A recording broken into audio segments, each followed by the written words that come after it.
Vamos a empezar con la ponencia del doctor Tomás Miklos, que es un consumado prospectivista muy conocido, autor de varios libros.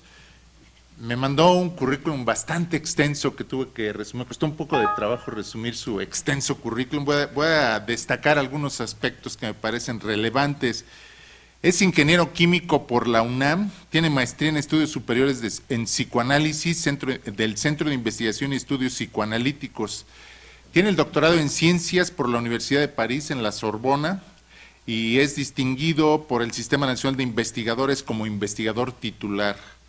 Ha trabajado como director general del Instituto Nacional de Asesoría Especializada, director general del Centro Regional de Educación de Adultos y Alfabetización Funcional para América Latina, el CREFAL, director general de la Fundación Javier Barros Sierra, director general del Instituto de Investigación sobre la Educación, director técnico y director de alfabetización del Instituto Nacional para la Educación de los Adultos, INEA, director general del Grupo Revesa, Revesa Química y Revesa Comercial. Ha publicado, sus publicaciones son bastante extensas, voy a destacar algunos de sus libros. Mejorar la calidad de la educación en México, compromiso urgente. Las decisiones políticas de la planeación a la acción, criterios básicos de planeación, diagnóstico y prospectiva de la educación superior en México, planeación interactiva, planeación prospectiva, una estrategia para el diseño del futuro y 10 encuentros con un hombre solo. Extensos artículos también, muchos artículos, más de 100, señalo algunos de ellos nada más.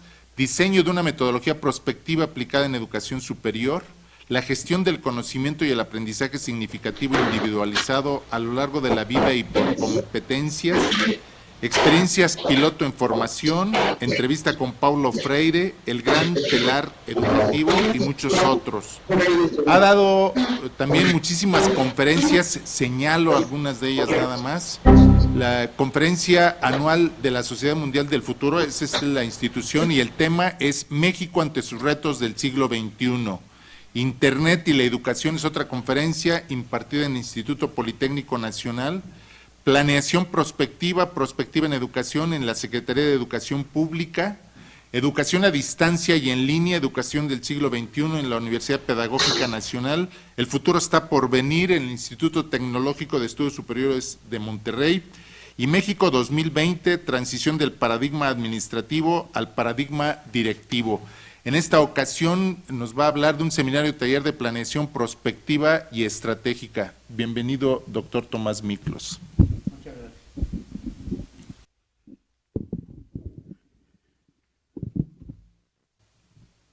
gracias. La culpable de haber mandado el currículum fue mi secretaria, no fui yo, y de haber sabido lo mando más chiquito. De todos modos, es interesante escuchar mi currículum porque da la impresión de que debo ser muy viejo para haber hecho, y bueno, no soy tan joven, pero para haber hecho las cosas que dice el currículum. Hay cosas que he olvidado yo mismo, así es que uno aprende. Y si cuesta trabajo leerlo, cuesta mucho más trabajo vivirlo. Entonces vamos a hablar un poquito de esta distancia que hay entre lo que planeamos hacer y lo que realmente hacemos. De eso quisiera acentuar mi conversación sobre planeación prospectiva y estratégica hoy en la mañana. Doy la bienvenida a los colegas y compañeros que se encuentran presencialmente aquí y virtualmente en las sedes lejanas.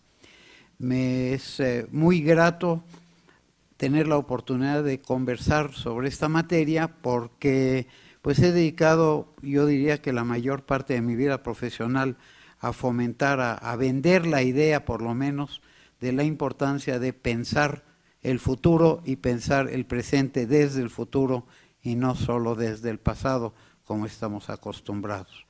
Así que básicamente si yo tuviera que resumir en una o dos palabras qué es lo que quisiera lograr con la plática del día de hoy, una de ellas es la importancia de pensar permanentemente, de no dejar de reflexionar, aunque uno crea que ya está sobre esquemas establecidos, sino a la búsqueda de la creatividad.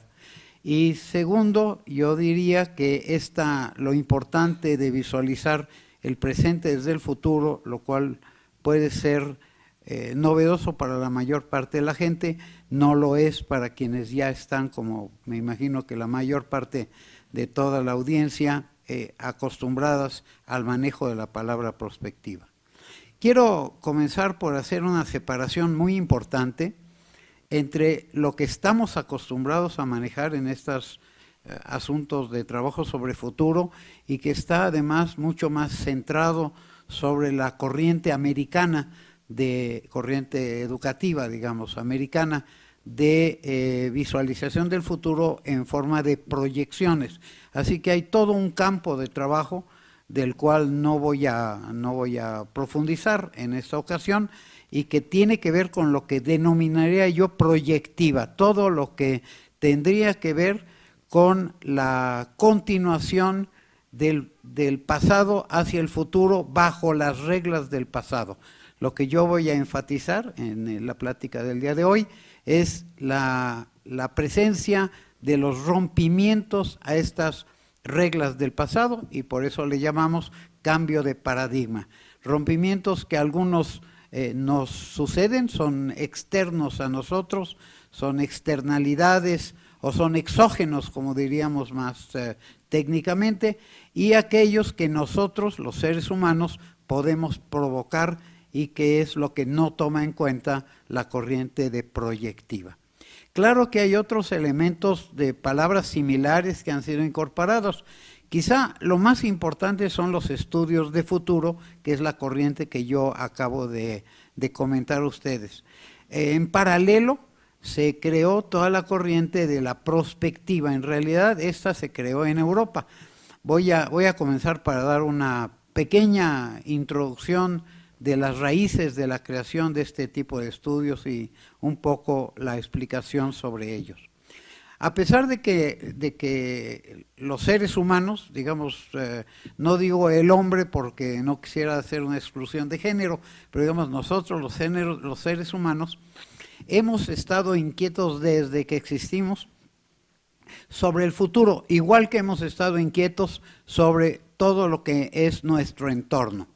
Pero con una diferencia muy importante. El estudio del entorno posiblemente es la fuente misma de la civilización que hoy vivimos, o sea, gracias a nuestra curiosidad para poder aprender y aprender lo que existe en la naturaleza, hemos logrado, digamos, aprovechar ese conocimiento y la civilización no existiría sin ello. Desde que observamos cuál era la forma de crecimiento, de nacimiento y crecimiento de las plantas, hasta todo lo que hoy conocemos en materia de relatividad y de estudios muy superiores.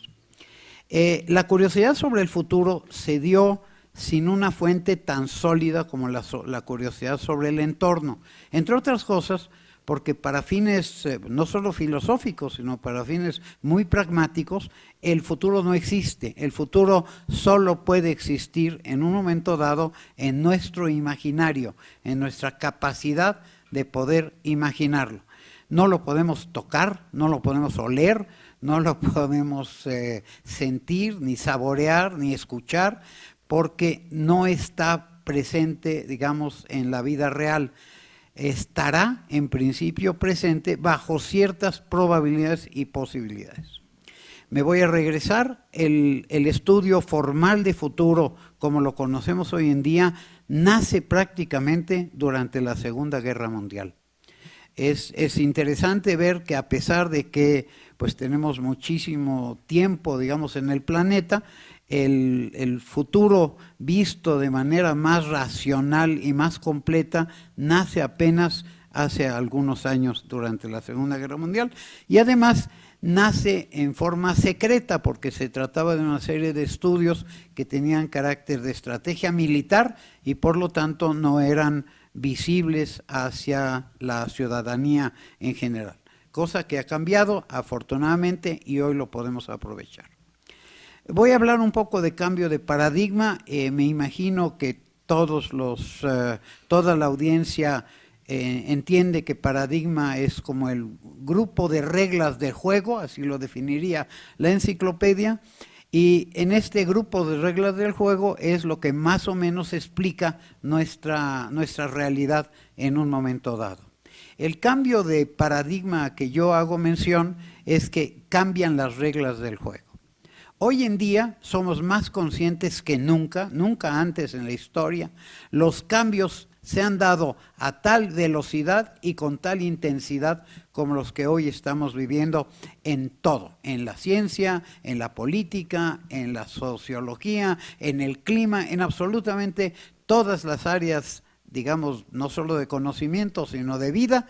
Se está dando una gran velocidad de cambio. Hoy somos conscientes del cambio permanente y quienes nos hemos metido más en campos de la tecnología somos todavía más dramáticamente conscientes de ello, tanto para bien como para mal en un momento dado. Esta velocidad de los cambios nos obliga a imaginar que las reglas del juego de mañana no serán las mismas reglas del juego de ayer. Hoy ya no son las mismas reglas de ayer.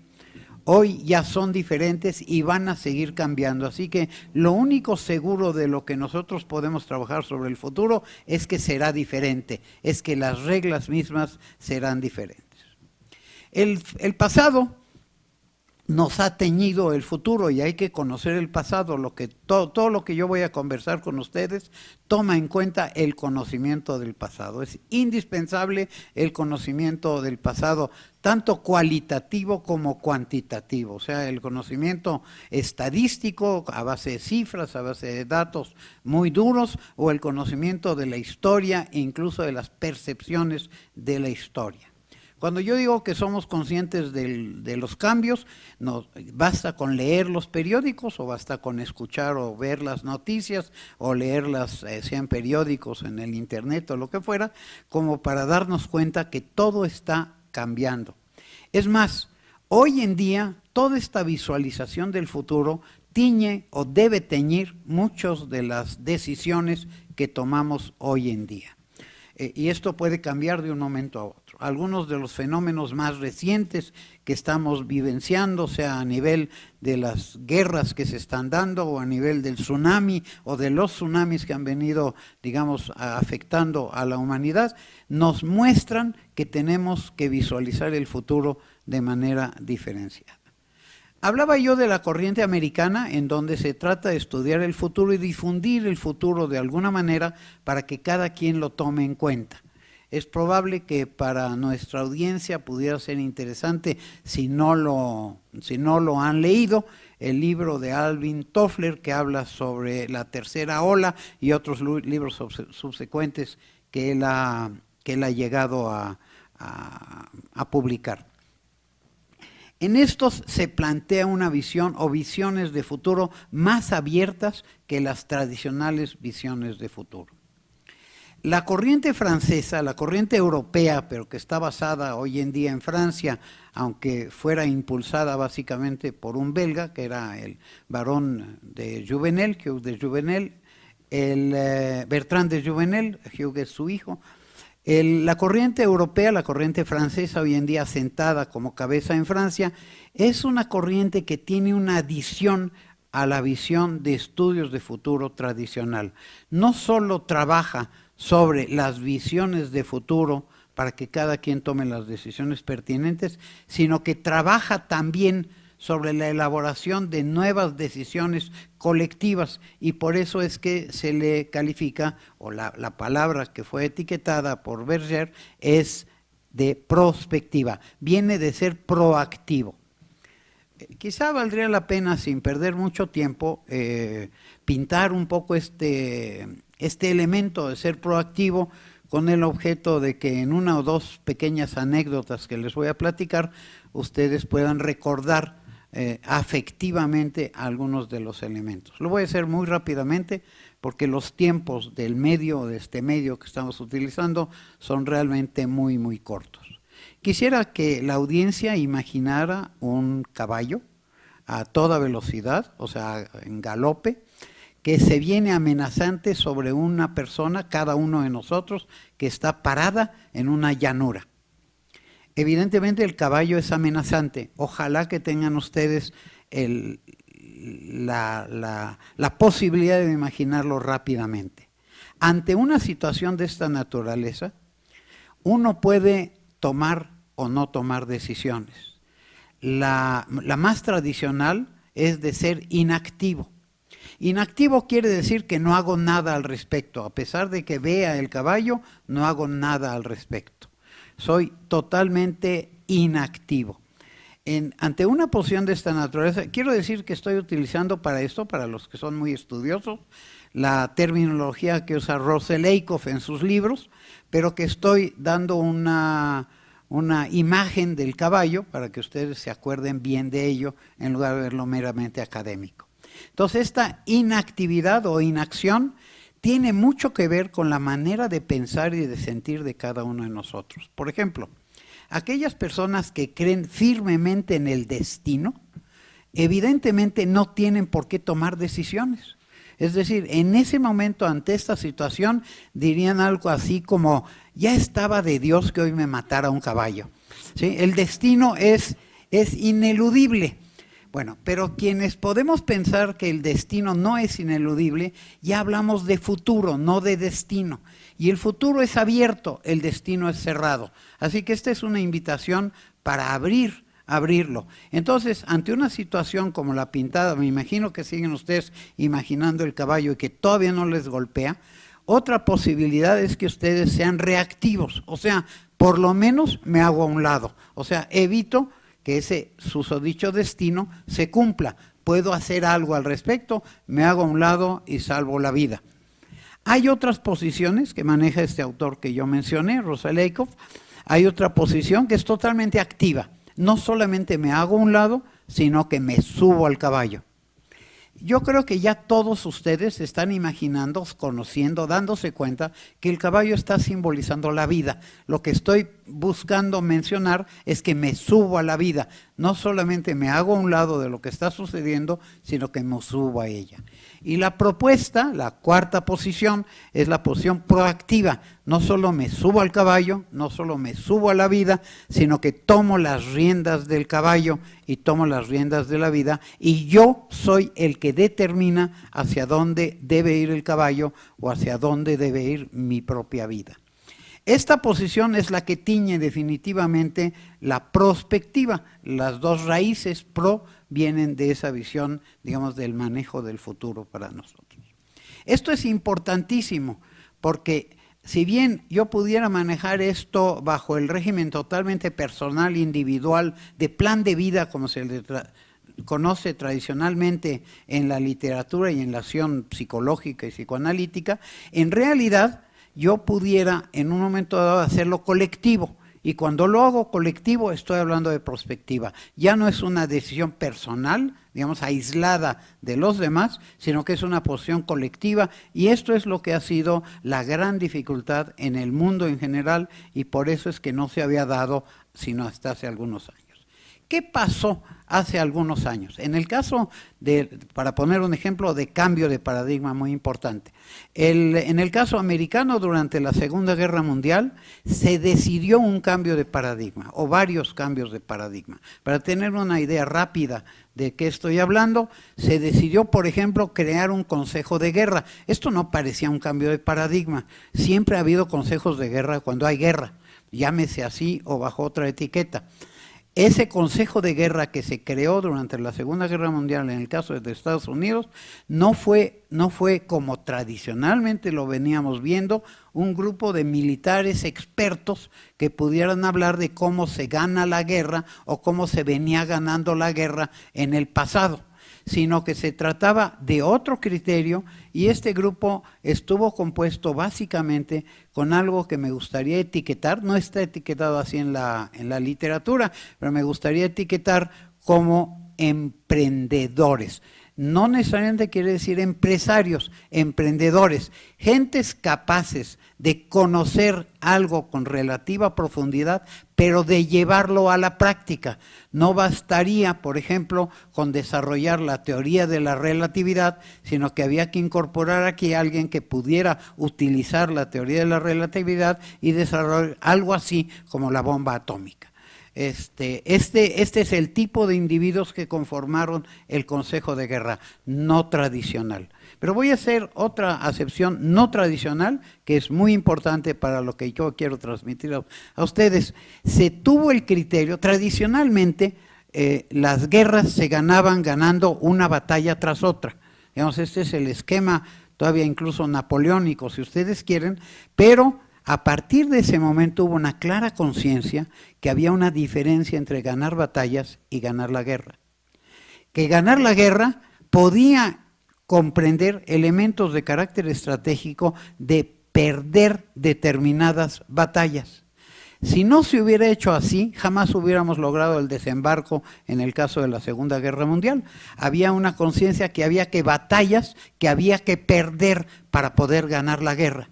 Primera visión importante, moderna, de lo que sería la visión del largo plazo sobre el corto plazo. Ganar una batalla es de corto plazo, ganar la guerra es de largo plazo. Y entonces comenzamos a priorizar el largo plazo. Este es un cambio importante. Hay muchos otros cambios de paradigma, se involucraron muchos desarrollos, incluso la investigación de operaciones, que fue muy popular durante esos tiempos y algunos años posteriores.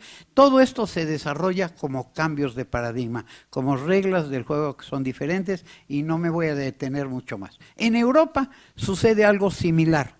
Excepto que en Europa eran como más técnicos, si quieren ustedes etiquetarlo.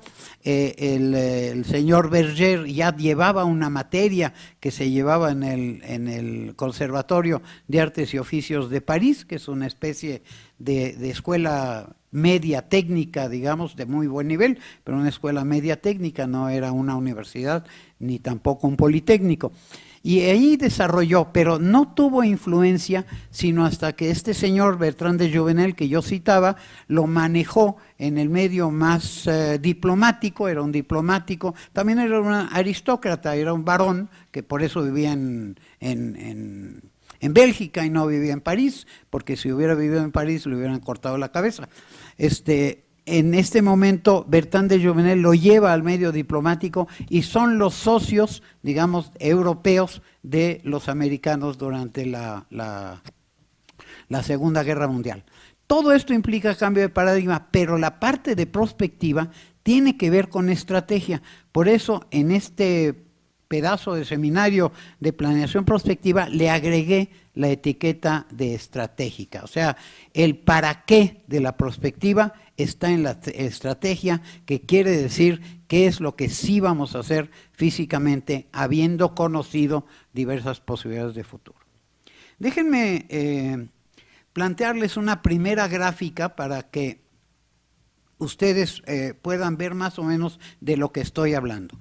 Los estudios del pasado tienen que ver con lo más sofisticado de los estudios del pasado, tiene que ver con el uso de la estadística, o sea, todas las metodologías, series de tiempo, etcétera, de la estadística, tienen que ver de manera de poder desarrollar las probabilidades, o sea, del análisis estadístico podemos pasar al análisis probabilístico, y entonces en esta gráfica que ustedes están viendo en la pantalla, y que probablemente esa curva que ven ustedes a la derecha la hayan acostumbrado a verla horizontal y no vertical, pero aquí está claramente marcado que puedo descubrir que bajo las reglas del juego del pasado yo obtendría una mayor probabilidad de ocurrencia de determinado fenómeno en la parte alta de la curva, y que está señalada con una línea punteada hacia este punto. Este es el estudio ya matemático, ya sofisticado, es lo que tenemos hoy en día como elemento incluso positivista. Con todo y todo, yo quisiera hacer resaltar que lo que dije al principio, se trata de pensar.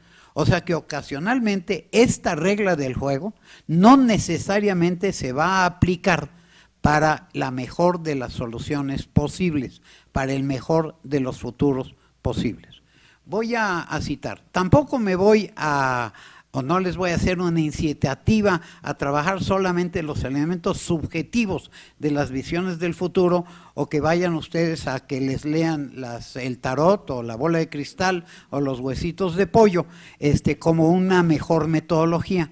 Pero tampoco quisiera que ustedes creyeran a pie juntillas que la ciencia como tal, incluso lo más desarrollado de la ciencia que hoy tenemos, les va a dar la respuesta automática. Siempre tenemos que pensar. Aquí la invitación es a pensar permanentemente y a cuestionar para encontrar por lo menos la mejor solución del momento. Y para poner un ejemplo que pueda también hacerles recordar a ustedes, es una especie, pues no de anécdota, pero es un ejemplo. Yo quisiera que cada uno de ustedes otra vez hiciera uso de su imaginación o de su memoria y trate de recordar qué pasó cuando encontraron o buscaron y encontraron pareja en su vida. Esta pareja puede ser haberse casado o no casado, puede ser cualquier tipo de pareja que puedan ustedes haber buscado. Y en ese momento, pregúntense ustedes si la detección de la pareja que ustedes seleccionaron lo hicieron bajo alguna tecnología o metodología de análisis estadístico. Y entonces me van ustedes a decir, pues no. Claro, ahí, y como no tengo tiempo de preguntarles, debo imaginar su respuesta. Y aquí hay otros elementos que no tienen que ver con la estadística, aunque también la involucran. O sea, había que buscar un tipo de pareja de las que sí existen en este mundo y no una de las que no existen. O sea, teníamos que ver qué es lo que existe, digamos, cerca de nuestro alcance, por lo menos. En esta materia, si yo hiciera un análisis estadístico y yo le agregara el elemento subjetivo, llámenle ustedes deseo, pasión, lo que ustedes quieran en esa búsqueda de pareja, yo tendría que modificar el resultado de mi preferencia. Y curiosamente, las decisiones más importantes de esta vida no se toman todas científicamente u objetivamente. Hay una gran cantidad de elementos de carácter subjetivo que se involucran, aunque no sea magia, sencillamente son fenómenos que la ciencia dura, por lo menos, no ha venido trabajando. Hay algunas ciencias blandas, como la psicología, el psicoanálisis o incluso la parapsicología, que han venido trabajando. Pero tampoco es una invitación a creer en ninguno de estos elementos a pie juntillas. Se trata de tomarlos en cuenta, de tomar en cuenta todos los elementos que están, digamos, a nuestro alcance.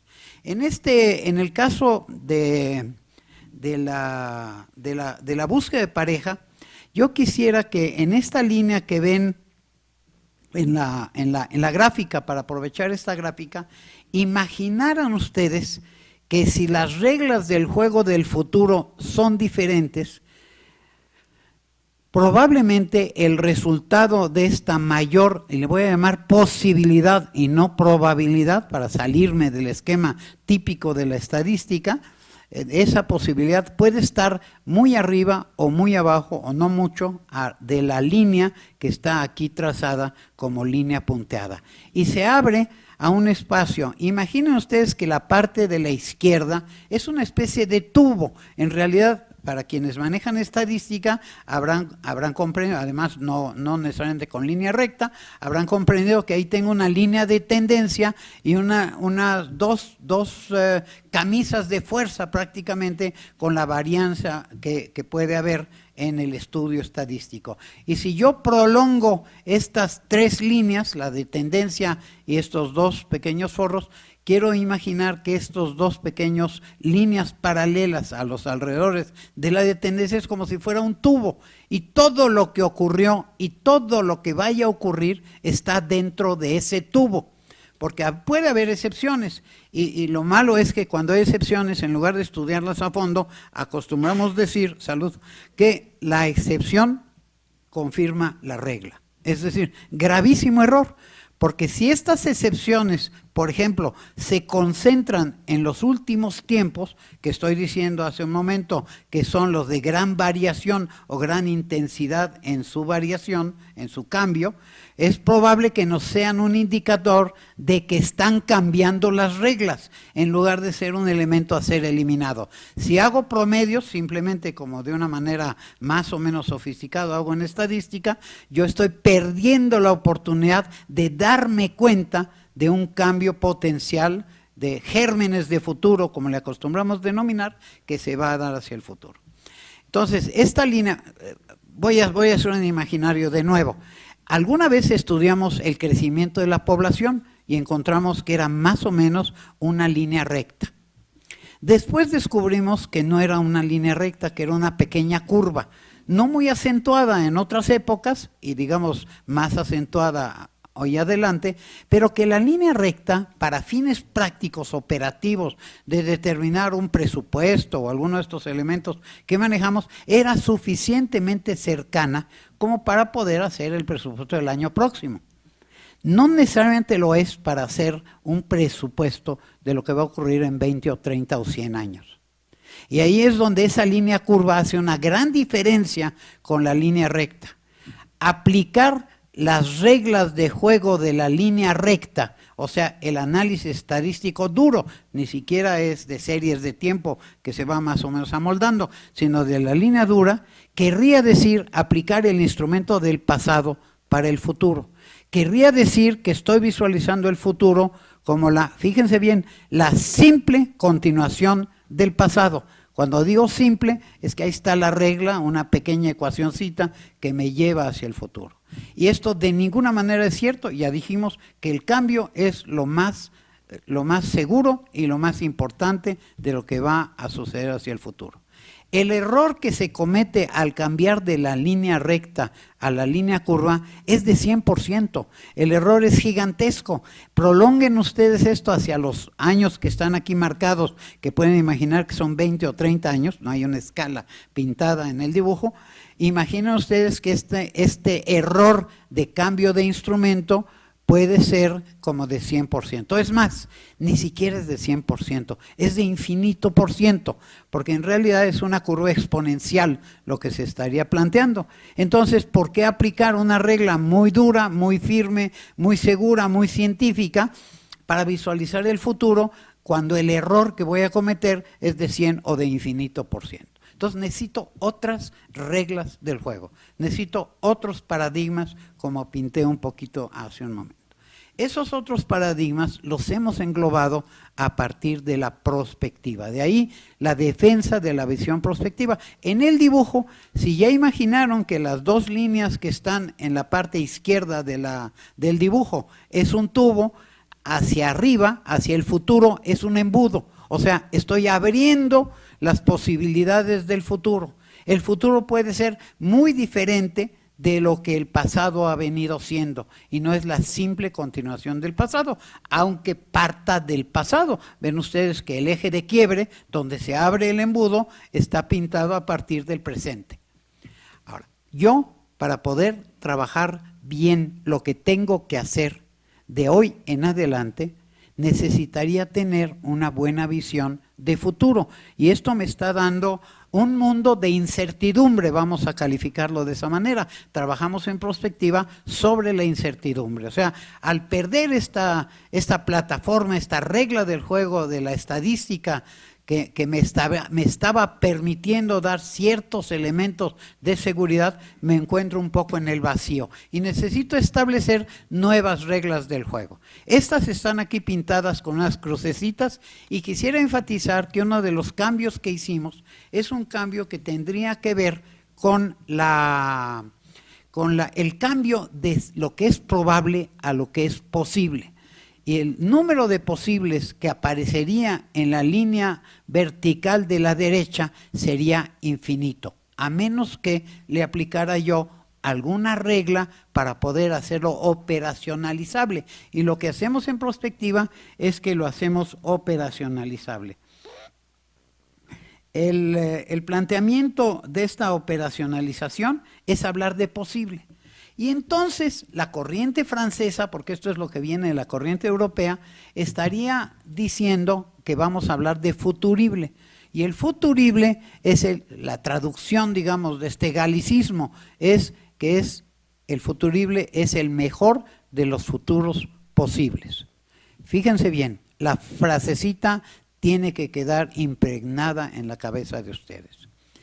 El mejor de los futuros posibles quiere decir que para saber cuál es el mejor, tengo que conocer cuáles son los posibles, para poder escoger de entre los posibles cuál es el mejor. Esta frase, este futurible que desarrollaron en esta escuela es importantísimo. Y entonces yo necesito abrirme en este espectro del embudo y tener algunas claves. Algunas de estas claves son como tradicionales en la metodología y yo voy a comentarlas muy brevemente. Algunas no son tradicionales porque hay un acercamiento de nosotros los prospectivistas para aterrizar esto a la cultura local o del asunto que estamos tratando.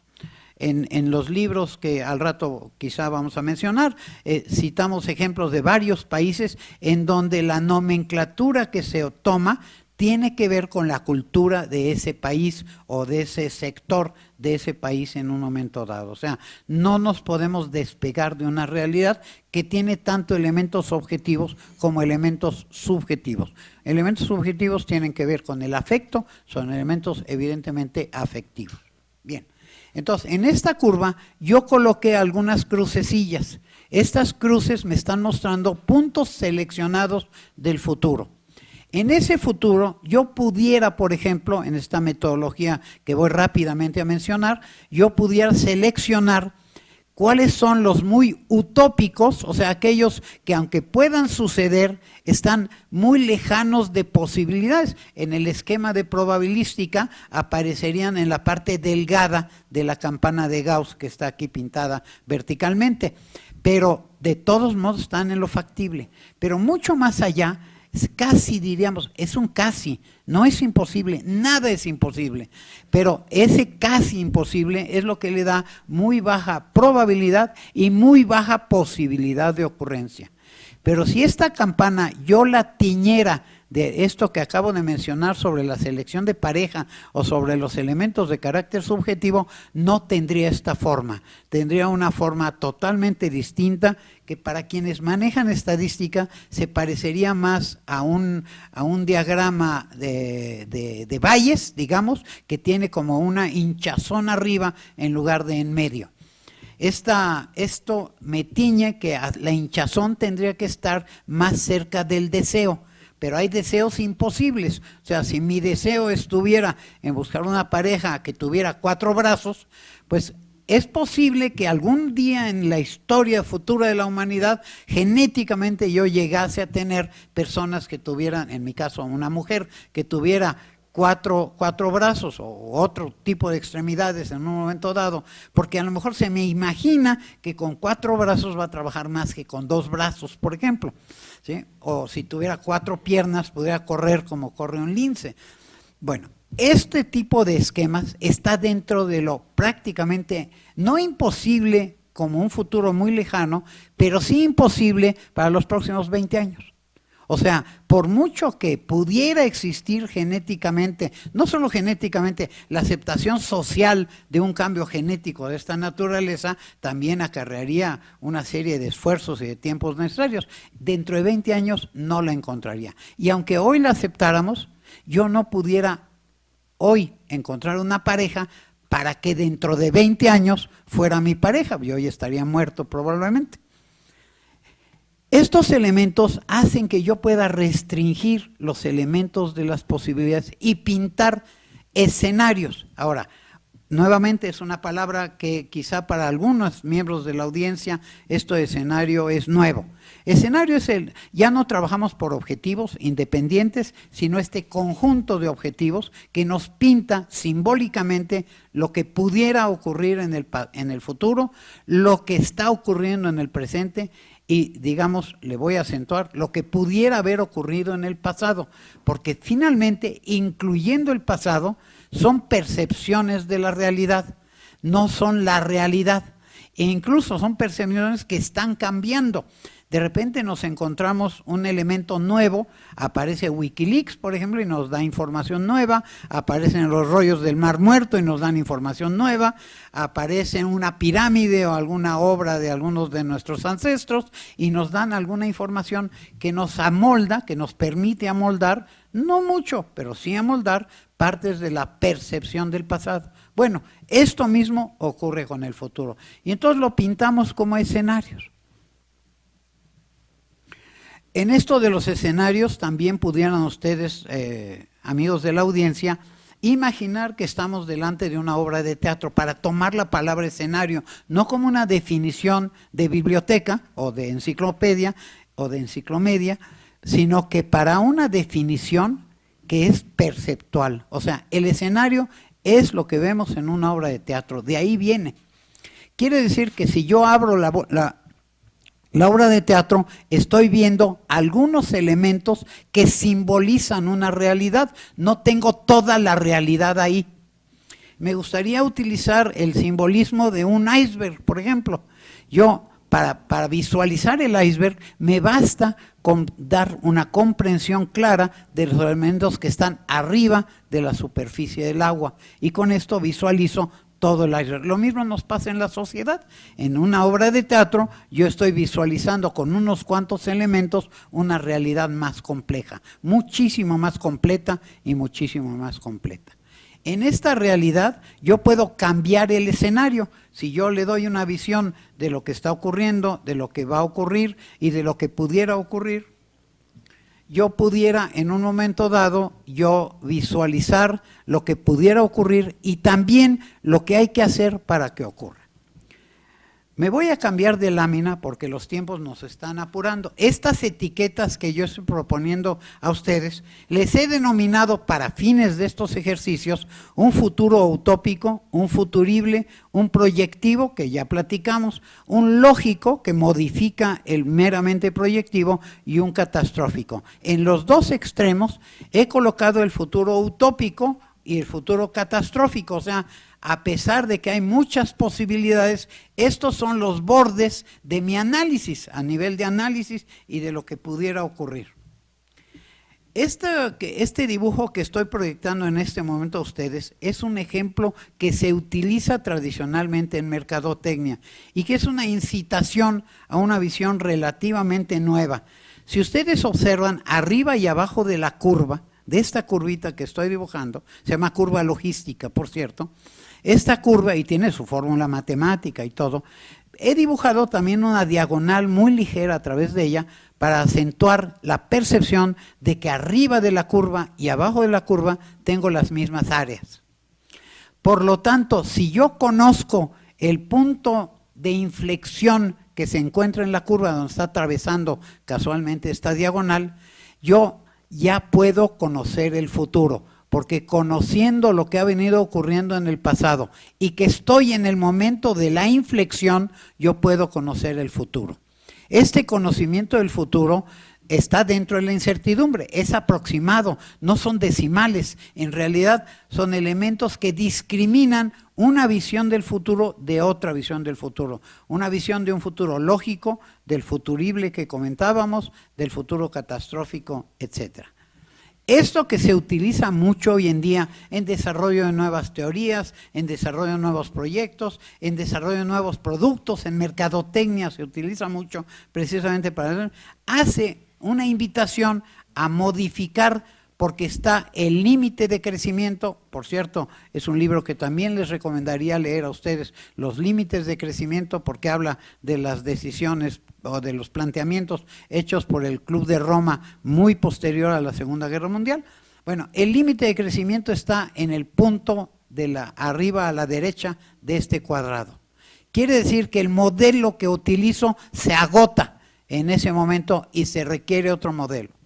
Este modelo normalmente es horizontalmente paralelo, Pero aquí yo lo voy a colocar en esta grafiquita que ustedes tienen en la pantalla, no solamente horizontalmente paralelo como hacen los expertos en mercadotecnia, sino un poco arriba del otro. El límite de crecimiento no es sobre la primera curva, sino sobre la secuencia de las curvas. O sea, que eso que era fijo, el límite de crecimiento, lo estoy haciendo flexible. Y curiosamente, esta misma curva que yo tenía en un solo elemento componente de esta curva mayor, tiene el mismo comportamiento. Por lo tanto, puedo desarrollar metodologías que me permitan, a partir del punto de inflexión, ya no de la primera curva, sino del conjunto de las curvas, puedo determinar el futuro de largo plazo. Y estoy, de alguna manera, modificando o digamos, replanteando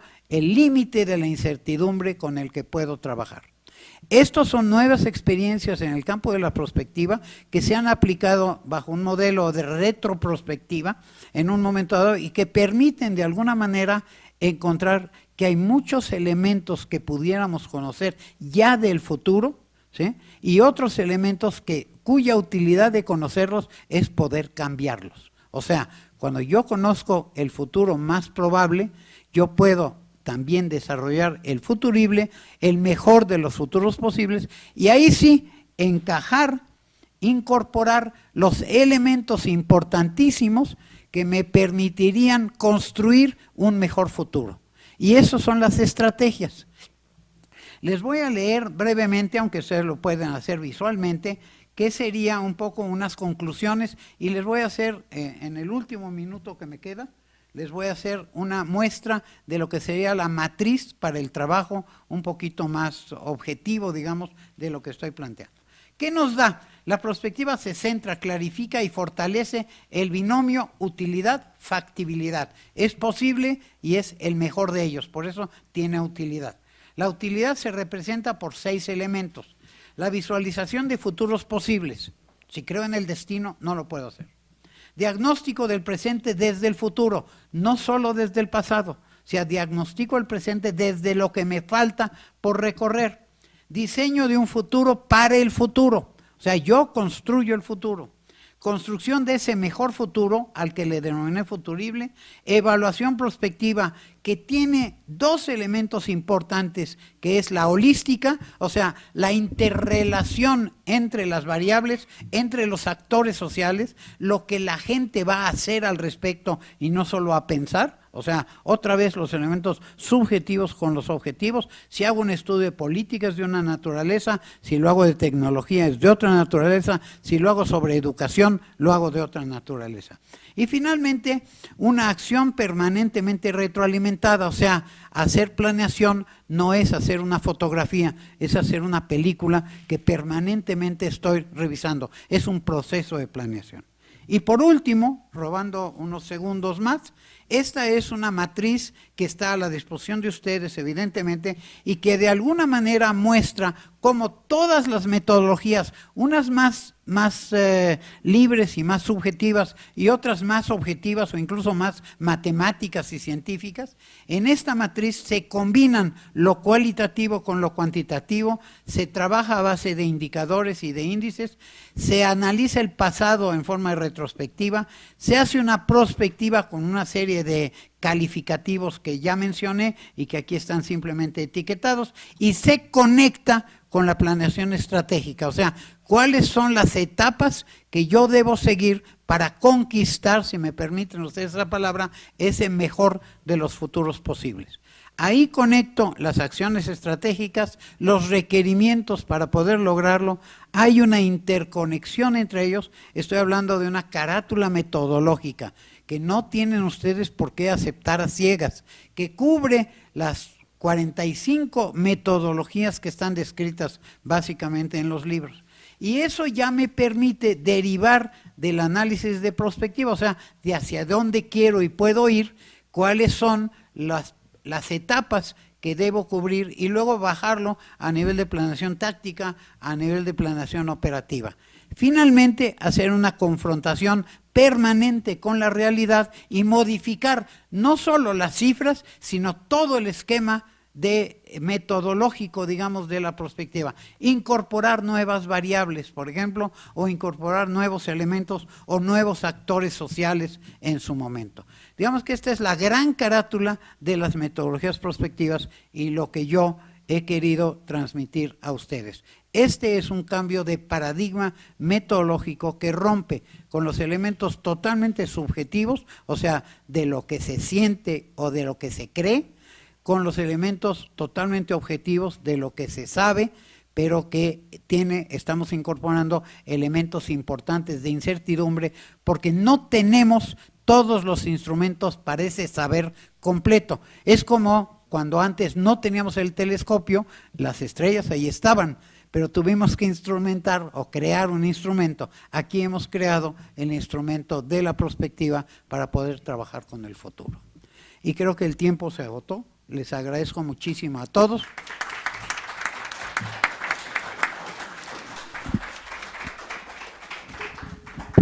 Muy interesante y muy provocador, ¿no? Nos provoca muchas cosas. Tenemos un poquito de tiempo para dar paso a nuestra segunda sesión del día de hoy y preguntaríamos, por lo menos yo creo que algún comentario o alguna pregunta de las sedes. Preguntaríamos a Guatemala. En Guatemala, si tienen alguna pregunta o algún comentario, si pueden abrir su micrófono y comentar.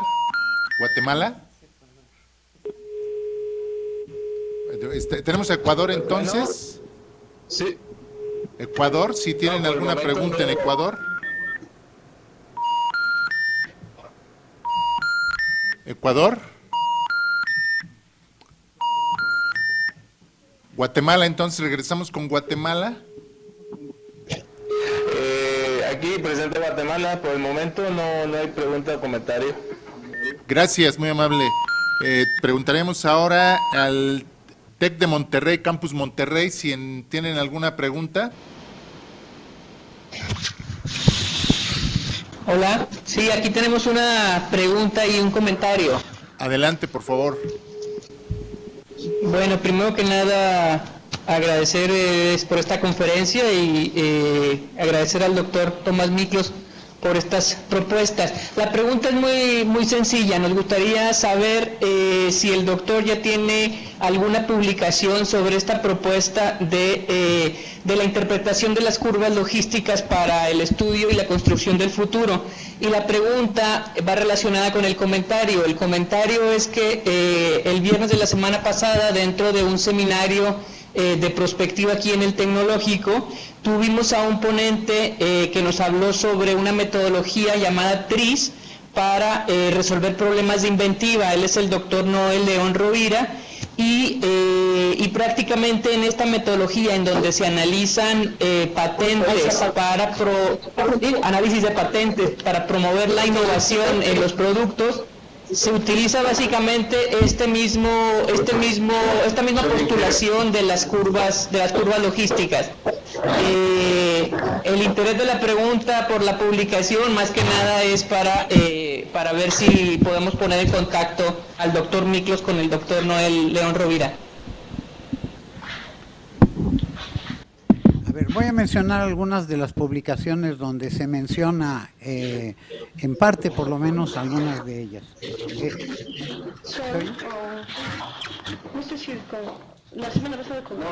Hay un libro que publica la editorial Nimursa o Noriega que se llama Prospectiva, Gobernabilidad y Riesgo Político, Instrumentos para la Acción. Es una coautoría con otras dos personas, que es Edgar Jiménez y Margarita Arroyo. Lo muestro, si acaso se puede ver en la pantalla, y si no, luego se los podríamos referir. Hay un libro que ha pasado a ser casi libro de texto, que se llama Planeación Prospectiva, una estrategia para el diseño del futuro, en coautoría con María Elena Tello, que era colaboradora mía durante mucho tiempo. Es muy amiga mía, pero está un poco enferma, por eso no estamos trabajando. Esto de la curva está en un libro que no es de mi autoría, pero pudieran ustedes leerlo, en un libro que se llama Futuros de la Universidad, UNAM 2025, que es una coedición entre la universidad, la UNAM, en este caso, y Porrúa. Es un libro que es de autoría de 3 gentes que trabajaban en planeación y yo como asesor, y hago el prefacio donde menciono esta metodología. El autor, digamos, el primer autor se llama Manuel Martínez Fernández y se puede conseguir, es un libro muy económico. Quizá valdría la pena citar un libro que no es tan sencillo de conseguir, que se llama El futuro de la educación a distancia y del e-learning en América Latina, y que es un trabajo muy completo que logramos hacer, donde aplicamos parcialmente esta metodología. Me gustaría mucho entrevistarme con este señor, y alguna vez sí leí sobre la metodología TRIZ, y me parece que es una muy buena metodología. Quisiera agregar, si me permiten, como si me hubieran preguntado, que hace poco apareció en la literatura un artículo muy importante que hace referencia a un momento en el conocimiento en Estados Unidos sobre la cuestión de la inteligencia, y llegaban a la conclusión que Estados Unidos estaba perdiendo competitividad en vista de que habían reducido sus niveles de inteligencia. Reaccionaron, y esa reacción incorporó una gran cantidad de esfuerzos para desarrollo de la inteligencia. Esto es otra época y es un momento, digamos, de una especie de revolución cultural.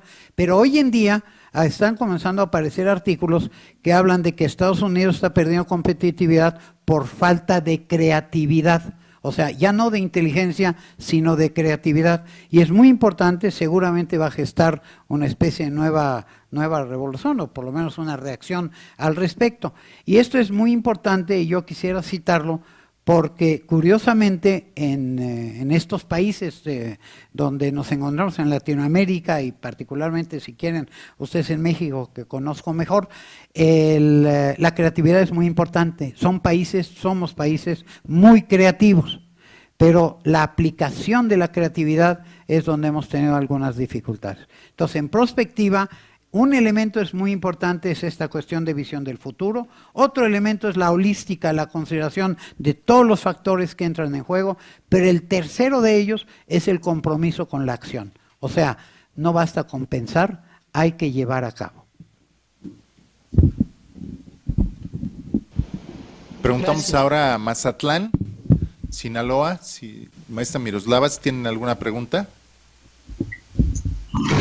Sí, buenos días. Pues primero agradecerle y felicitarle al doctor Tomás Miklos por su ponencia.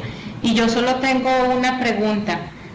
Quisiera saber qué paradigmas cree usted que sucederán en el futuro para mitigar los efectos de eventos naturales como el tsunami utilizado en Japón, entendiendo pues que tenemos que tener una actividad proactiva y no solamente cuando ya sucede el evento prepararnos. Sí, muchísimas gracias. Pediríamos a las demás sedes que cierren sus micrófonos para que podamos escuchar la respuesta del doctor Miklos.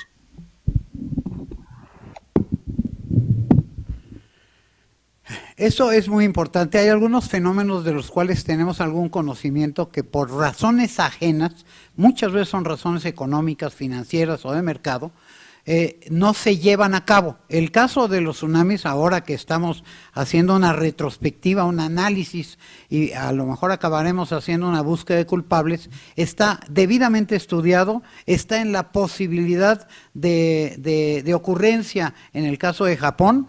Este criterio de colocar plantas en territorios que son frágiles, por lo menos desde el punto de vista geológico, este hábito de colocarlos en zonas frágiles como es al borde del mar, son elementos que fueron considerados como no importantes y que hoy nos damos cuenta que son importantes.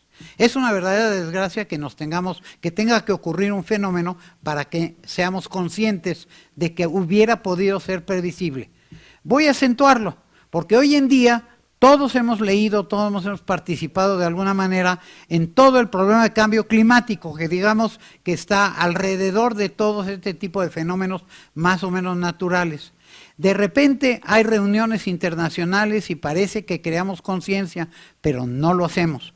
En realidad, el fenómeno de cambio climático es totalmente estudiado, es totalmente previsible y hay acciones claras que debemos poder tomar hoy mismo en día. La estructura político, social, económica, sobre todo, que está detrás de ello, lo está impidiendo. Y estamos a la búsqueda de soluciones.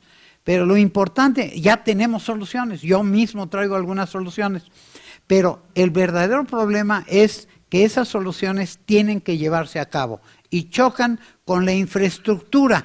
O sea, la infraestructura es el pasado, es lo que ya está, lo que vale un cierto dinero. Y quizá aprovechando la pregunta voy a hacer un pequeño acento desde el punto de vista paradigmático. En los estudios que se hacen de finanzas, normalmente se reduce el valor del dinero, o sea, el dinero hoy vale más que el dinero dentro de 10 años que pudiéramos tener. En los estudios de prospectiva, el factor es exactamente inverso. El peso específico del futuro es superior al peso específico del presente y por lo tanto se pueden obtener una serie de decisiones y de soluciones que no se hubieran podido obtener bajo el esquema tradicional de análisis financiero, digamos.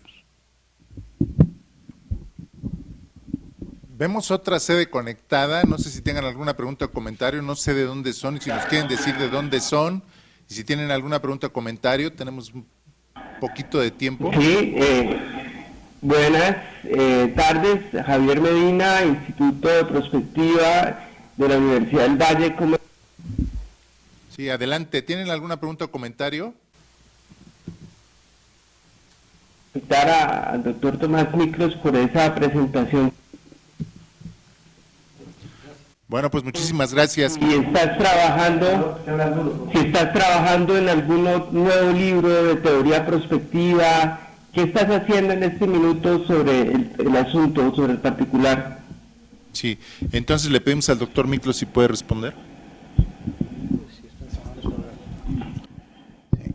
Hemos venido trabajando sobre las modificaciones a la visión formativa de las personas, o sea, al énfasis sobre el aprendizaje por sobre la enseñanza en los nuevos modelos educativos del futuro, la nueva escuela y el nuevo rol del profesor, a quien ya ahora denominamos tutor en realidad, porque se trata de que colabore con el aprendizaje y no necesariamente del sector de la enseñanza.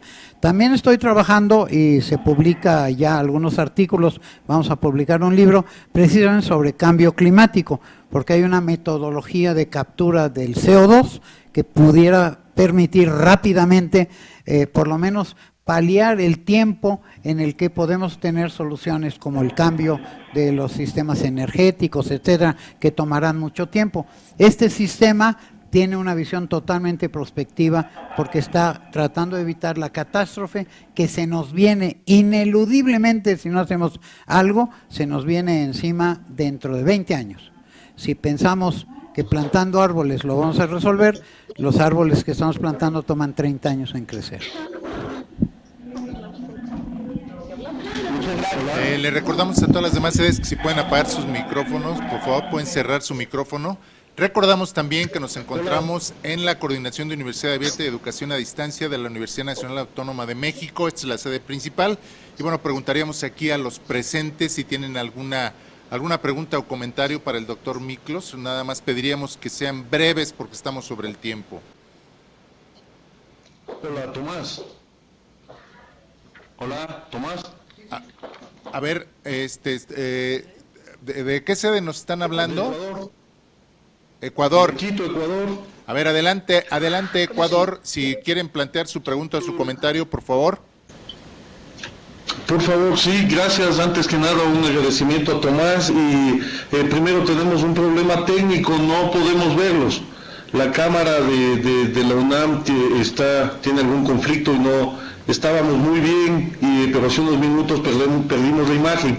De todas maneras, mientras vemos ese problema, hay un par de preguntas aprovechando el audio. Les dejo. Sí, quería preguntar.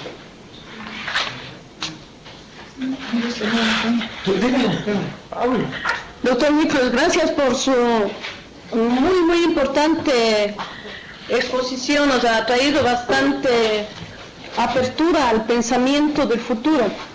Quisiéramos ver la posibilidad de aplicar esto al ordenamiento territorial, como bien lo ha dicho usted en alguna de las planificaciones, ese ordenamiento en base a la sociedad.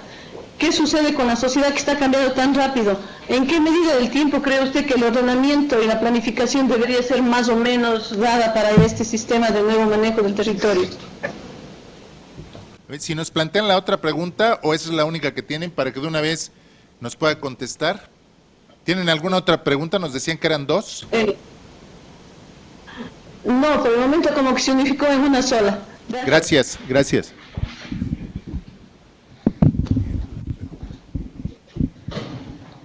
Sí, en uno de los libros que mencioné, que se llama Probabilidad, que es el libro que se llama Prospectiva, Gobernabilidad y Riesgo Político, hay todo un capitulado sobre prospectiva territorial. Quizá pudiera ser interesante que lo leyeran, ahí lo deben poder conseguir. Ahora, sí, se toma mucho tiempo y el verdadero problema, yo lo voy a repetir, que hemos vivido es que ocasionalmente hemos hecho estudios extraordinarios en la materia.